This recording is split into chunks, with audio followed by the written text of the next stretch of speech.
Robespierre was a revolutionary figure who was part of the Montagnard faction of the Jacobin Club during the French Revolution. Here are some of his beliefs and ideas. Robespierre built his economic policy from the ideas of Enlightenment figures like Jean-Jacques Rousseau and John Locke, based on ideas like equality. However, he drew radical conclusions from their works, which fueled his views during the Revolution. Robespierre also opposed classical liberal policies pertaining to the economy, mainly deregulation of the economy in sectors like business or trade. He also opposed the existence of organizations that served special economic interests, such as labor unions. He also believed in lots of positive freedom, like the idea of the right to exist, which was meant to protect the basic subsistence of the working class and peasantry, like a social safety net.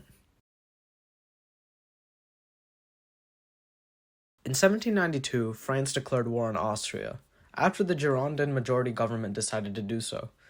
This government was led by Jacques-Pierre Brissot. Robespierre thought that this was a terrible idea, but he wasn't in that much of a position of power yet, so there was nothing he could do. Being a member of the Jacobins, Robespierre's other political beliefs were also pretty radical for the time. He believed in universal suffrage for males, the universal right to join the National Guard, which was a citizens' militia, and for universal access to public office, among other things.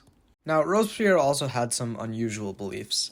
He believed in the idea of widespread enlightenment of the common people, so they could exercise all power through direct democracies and national representative institutions. However, Robespierre believed that at the time, the people were not simply ready for this. So, he had himself and other members of the Committee of Public Safety serve as custodians of power of the people. One of the ways he tried to encourage widespread enlightenment of the people was by bringing more reforms to the education system. Robespierre believed in order for the people to be truly enlightened, their morals and intellect had to be molded correctly.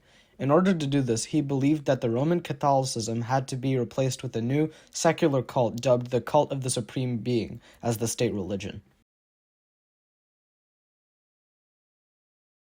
Robespierre's political and economic beliefs were somewhat new at the time for Europe. Most countries were absolute monarchies, after all. The importance of ideas like liberty and democracy were very large, though, and while some of his beliefs were odd, others are modern liberties that we may take for granted to this day.